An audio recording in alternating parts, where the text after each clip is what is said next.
السلام الله عليكم مشاهدي الكرام، اهلا وسهلا ومرحبا بكم جميعا حينما كنتم. فيديو جديد من لعب طنجة الكبير. الاشغال استؤنفت بعد عيد الفطر المبارك. كما كتشوفوا هذه المنطقة الشمالية باقية كما هي، الاشغال تستأنفت فقط في المنطقة المدرج الجنوبي،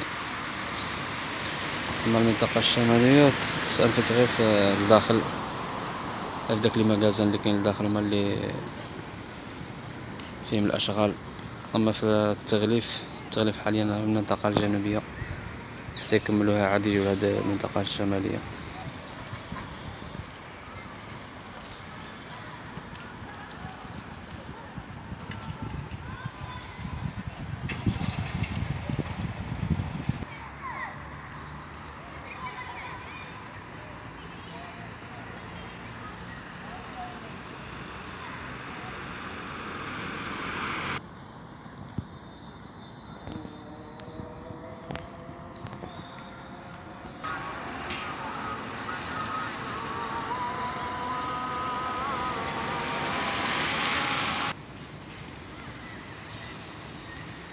كما كتشوفوا هنا مشاهدي الكرام، الأشغال انطلقت البارح الاثنين يوم الثلاثاء 25 أبريل، ولكن مازال ما انطلقتش يعني بشكل كامل.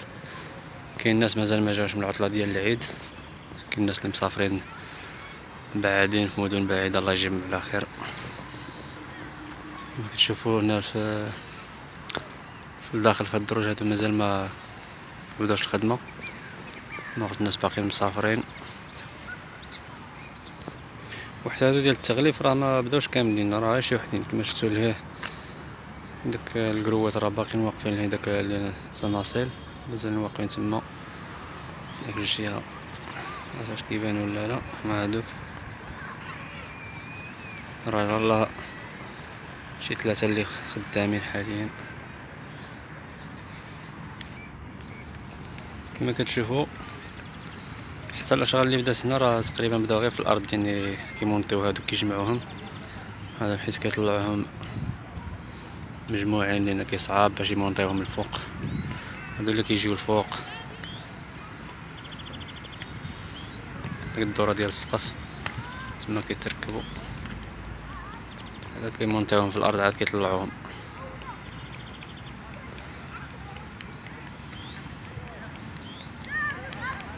ركبوها شي حاجه قليله ديال داك البرات الصغارين هما اللي تركبوا هاد النهار، شي حاجه قليله، والاغلبيه يخدموا هنا في الارض. ان شاء الله ما بقى له والو، غادي يتسالى هاد المنطقه المدرج الجنوبي. مشاهدي الكرام، اللي كيشوف الفيديو اول مره ما فيها باس يشترك في القناه فضلا وليس امرا،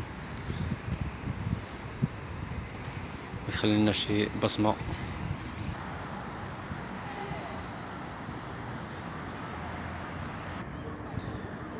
اجواء رائعه جدا، المحيط ديال الملعب صراحه كلشي خارج لهنايا، الحراره ديال النهار كيخرجوا يتبردوا يلعبوا هنايا. وكما كتشوفوا هاد الجهه الشماليه هنايا الاشغال لا زالت متوقفه كما قلت، حتى يساليو الجهه الجنوبيه عاد يخدموا هنايا يكملوا هاد الشيء هادي. مشاهدي الكرام، الى هنا نصل الى نهايه هذا الفيديو، اتمنى ان ينال اعجابكم، والى فيديو قادم بحول الله. تحياتي للجميع.